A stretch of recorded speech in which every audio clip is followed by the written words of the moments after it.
श्री कृष्ण कहते हैं कि आप दुनिया में उलझकर अपने सपने भूल जाते हैं और दुनिया आपको परेशान करेगी। आपसे कहेगी कि तू कुछ नहीं कर पाएगा। आपको गिराने की कोशिश करेगी, आपसे जलेगी, आपको भटकाने की कोशिश करेगी। आपके एक बार के छोटे से असफलता को बहुत बड़ा बना के आपको चिढ़ाएगी।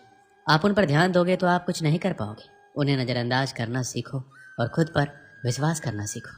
आपकी मेहनत किसी न किसी जगह जरूर दिखेगी, बस आप थोड़ा सा सब्र रखो। आप खुद पर विश्वास रखोगे तो आप खुद उम्मीदों पर तो खड़े उतरोगे ही, बल्कि आप उनसे भी बेहतर कर दिखाओगे। और अभी तक आपके जीवन में दुनिया का प्रेशर नहीं आया है तो आप अभी सफलता के रास्ते पर हो ही नहीं। आपके सामने जीवन में एक ना एक बार वो दिन अवश्य आएगा जब सारी दुनिया आपके खिलाफ हो जाएगी। आप तो बस अकेले में ही अपनी जिंदगी और मेहनत की जंग लड़ते रहना। इस दौर में बहुत ही कम लोग कुछ सीख पाते हैं। हमें वो दिन नहीं आने देना है, चाहे किसी भी हद तक जाना पड़ जाए। इसलिए आपको सारी हदें पार करके आगे बढ़ना है। आपकी जो भी खराब आदतें हैं, सारी आदतों को छोड़ना है और आपको अच्छी आदतें अपनानी ही होगी। आप कहीं से भी कुछ भी चीज़ सीखें तो आप उसे एक बार अपना कर जरूर देखो। ज़्यादा नहीं, सिर्फ 10 दिन तो करो। श्री कृष्ण कहते हैं लाखों विद्यार्थियों की ये बुरी चीज़ है कि उन्हें ज्ञान फालतू का लगता है और कुछ लोगों को अच्छा लगता है तो उन्हें अपनाना नहीं है। विद्यार्थियों को सफलता के रास्ते पर दिन कुछ नया करते रहना बहुत ज़रूरी है और धीरे धीरे खुद को बदलना ज़रूरी है। पर बहुत लोग इसे नज़रअंदाज करते हैं और एक समय के बाद सपनों को भूल के इसी ज़िंदगी में उलझ जाते हैं। आप स्कूल जाते हो, कहते हो स्कूल में पढ़ाई नहीं होती। मुख्य कारण तो ये है कि आपको पढ़ना ही नहीं है। स्कूल में तो पढ़ाई बराबर हो रही है, पर बहाने ही हमें सफलता से रोकते हैं। इसलिए बहाने बनाना बंद करो। आपकी सफलता के बीच में जो कुछ भी है उसे तोड़ मरोड़ डालो। उसे जैसे भी हो जल्दी छोड़ो। घर की प्रॉब्लम है, घर की जिम्मेदारी है, पढ़ने के इरादे से बाहर चले जाओ, वहाँ मेहनत करो। आपके रास्ते में जो भी समस्या है उसका समाधान जल्दी ही ढूंढो, क्योंकि आपके ही समाधान आपकी आने वाली जिंदगी बदल कर रख देगी। फैसला आप करेंगे, आपके फैसले पर ही दुनिया टिकी है। दुनिया का क्या है, आज आपके खिलाफ है, लेकिन जब आपको सफलता मिल जाएगी तो सारी दुनिया आपके साथ हो जाएगी। दुनिया हमेशा अपने फैसले बदलते रहेगी। सिर्फ ये याद रखना है, कहीं आपके माता पिता का एक फैसला आपको कुछ ना कर पाने की वजह ना दे दे। इसलिए आज अपने समय को बिल्कुल बर्बाद मत करो। कल समय भी आपका होगा, दिन भी आपका होगा। सिर्फ बस आज मेहनत कर लीजिए। कल सारी मुश्किलों का समाधान आपके पास होगा। आज आपको जितना रास्ता दिख रहा है उतना आप पहले तय कीजिए, उसके आगे का रास्ता वहाँ पहुँचने के बाद दिख जाएगा। खुद से जिद करो कि तुम अपने खुद को जीने का तरीका ही बदल डालो। आज तुम करोगे तो कल तुम्हें ही फायदा होगा। श्री कृष्ण ने कहा था सफलता एक अविचल आदर्श है जिसका पाठ आपको विफलता से सीखना होगा। यदि आप गिरते हैं तो उठें, यदि आप हारते हैं तो जीतें। अपनी गलतियों को एक मौका समझें और उनसे सीखें। आपकी असफलताओं में भी आपके बड़े सपने छिपे होते हैं।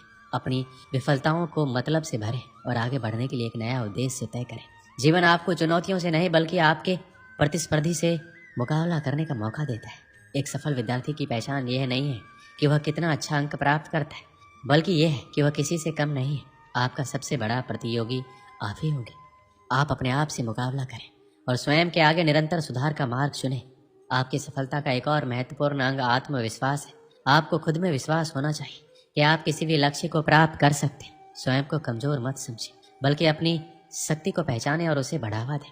जब आप अपने अंदर के संचारी शक्ति को पकड़ेंगे तो कोई भी लक्ष्य आपके लिए असंभव नहीं होगा। साथ ही आपको अपने सपनों को बनाए रखने के लिए सचेत रहना होगा। आपके लक्ष्य बड़े हो सकते हैं, लेकिन उन्हें प्राप्त करने के लिए मेहनत, समर्पण और अध्ययन की आवश्यकता है। आपको अपने लक्ष्यों के लिए संघर्ष करने के लिए तत्परता और सही दिशा में प्रयास करना होगा। याद रखें, अगर आपकी मेहनत और समर्पण सही है तो आपके सपने सच होने से कोई रोक नहीं सकते। आप सचमुच महान हो सकते हैं। आपको सिर्फ अपनी क्षमताओं को पहचानने की आवश्यकता है और समर्पण के साथ काम करने की इच्छा है। जीवन के सभी मोड़ों पर अपना सामरिक मनोबल बनाए रखें और अपार सफलता की ओर बढ़ें। आप सभी के भीतर एक अद्वितीय संभावनाओं का समुद्र है। आपकी खुदरा प्रतिभा, अद्भुत कला और निरंतरता से भरी योग्यता का परिचय कराती है। आप विचार कर सकते हैं, सपने देख सकते हैं, इनको हकीकत में बदलने का साहस रखते हैं। जब आप खुद को परिभाषित करते हैं तो सारी दुनिया आपके पास से गुजरती है। आपकी सोच, आपके विचार और आपकी भावनाएं आपकी शक्ति बनती है। आपकी सोच आपके कर्मों को प्रेरित करती है और कर्म से ही सफलता आती है। इसलिए हमेशा सकारात्मक सोच और उच्च मानसिकता बनाए रखें। जीवन में कठिनाइयाँ आएगी, समस्या आएंगी, लेकिन आपकी मनोबल शक्ति आपको अपने लक्ष्य की ओर आगे बढ़ने में मदद करेगी। यदि आप ताकतवर और अटल बने रहेंगे तो कोई भी चुनौती असंभव नहीं होगी। विफलता केवल एक मंच पर धकेलने का अर्थ नहीं है, बल्कि आपको विजयी बनाने के लिए आगे बढ़ाने का एक और अवसर है, इसलिए अपनी ताकत को पहचानें, अपने दोषों को स्वीकार करें और फिर से खड़े होने का प्रयास करें। जिंदगी में सब कुछ हासिल करने की इच्छा किसको नहीं होती, आगे रहने की इच्छा किसको नहीं होती, पैसा कमाने की इच्छा किसको नहीं होती। अगर आज मैं 100 लोगों से कहूँ कि कल आपको 4 बजे उठना है, अगर आप 100 लोग राजी भी हो जाए, परंतु यह है कि उनमें से सिर्फ 80 लोग ही उठेंगे। दूसरे दिन क्या होगा? उससे भी कम लोग उठेंगे, तीसरे दिन उससे भी कम, चौथे दिन उससे भी कम, पर जो आखिरी दिन उठेगा वही व्यक्ति अपने जीवन में चुने हुए लक्ष्य को पाकर रहेगा। यदि आपको दुनिया के 1% लोगों में आना है तो आपको उस माइंडसेट से निकलना होगा जिसमें आपके अगल बगल के 99% लोग फंसे हुए हैं। जिस व्यक्ति ने ठान लिया है इस काम को करना है तो करना है, चाहे हासिल कर पाऊँ या ना कर पाऊँ, लेकिन जिस काम में मैं इतने दिनों से लगा हूँ, जो टारगेट लेकर मैं बैठा, उस टारगेट के इरादे को घुटने टेकने नहीं दूंगा। और जिनके इरादे घुटने नहीं टेकते वही लोग अपनी ज़िंदगी में सफलता हासिल कर पाते हैं। तो उठिए और अपना एक मजबूत इरादा बनाइए और अपनी ज़िंदगी को अपनी सफलता की ओर बढ़ाइए। एक गांव में एक आलसी आदमी रहता था। वह कुछ काम धाम नहीं करता था, बस दिन भर निठल्ला बैठकर सोचता रहता था किसी तरह कुछ खाने को मिल जाए। एक दिन वह यूं ही घूमते घूमते आम के बाग में पहुंच गया। वहाँ रसीले आमों से लदे कई पेड़ थे। रसीले आम देखकर उसके मुंह में पानी आ गया और आम तोड़ने एक पेड़ पर चढ़ गया। लेकिन जैसे ही वह पेड़ पर चढ़ा, बाग का मालिक वहाँ पहुंचा। बाग के मालिक को देखकर आलसी आदमी डर गया और जैसे तैसे पेड़ से उतरकर वहाँ से भाग खड़ा हुआ। भागते भागते वह गांव के बाहर स्थित जंगल में जा पहुंचा। वह बुरी तरह से थक गया था, इसलिए एक पेड़ के नीचे बैठकर सुस्ताने लगा। तभी उसकी नज़र एक लोमड़ी पर पड़ी। उस लोमड़ी की एक टांग टूटी हुई थी, वह लंगड़ा कर चल रही थी। लोमड़ी को देख आलसी आदमी सोचने लगा कि ऐसी हालात में भी इस जंगली जानवरों से भरे जंगल में ये लोमड़ी कैसे बच गई, इसका अब तक शिकार कैसे नहीं हुआ। जिज्ञासा में वह एक पेड़ पर चढ़ गया। वहाँ बैठकर देखने लगा कि इस लोमड़ी के साथ आगे क्या होगा। कुछ ही पल बीते थे, पूरा जंगल शेर की दहाड़ से गूंज उठा, जिसे सुनकर सारे जानवर इधर उधर भागने लगे। लेकिन लोमड़ी अपनी टूटी टांग के साथ भाग नहीं सकती थी, वह वहीं खड़ी रही। शेर लोमड़ी के पास आने लगा। आलसी आदमी ने सोचा कि अब शेर लोमड़ी को मार कर खा जाएगा, लेकिन आगे जो हुआ वो कुछ अजीब था।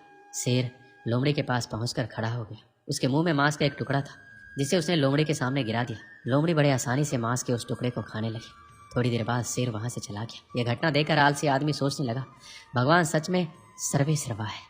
उसने धरती के समस्त प्राणियों के लिए, चाहे वो जानवर हो या इंसान, खाने पीने का प्रबंध कर रखा है। वह अपने घर लौट आया। घर आकर 2-3 दिन तक बिस्तर पर लेटकर प्रतीक्षा करने लगा। जैसे भगवान ने शेर के द्वारा लोमड़ी के लिए भोजन भिजवाया था, वैसे ही उसके लिए भी कोई ना कोई खाने पीने का सामान ले आएगा। लेकिन ऐसा कुछ नहीं हुआ।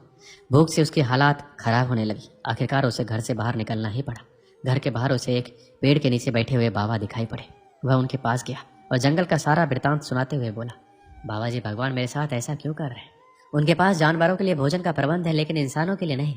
बाबा जी ने उत्तर दिया, बेटा ऐसी बात नहीं है। भगवान के पास सारे प्रबंध हैं, दूसरों के लिए भी, तुम्हारे लिए भी। लेकिन बात यह है कि वो तुम्हें लोमड़ी नहीं शेर बनाना चाहते। दोस्तों, इस कहानी से क्या सीख मिलती है?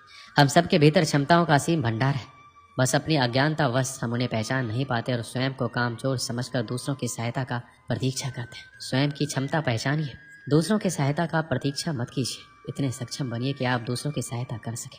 दोस्तों, इस वीडियो में बस इतना ही। मिलते हैं अगले वीडियो में। अपना ख्याल रखिएगा। जय श्री कृष्ण।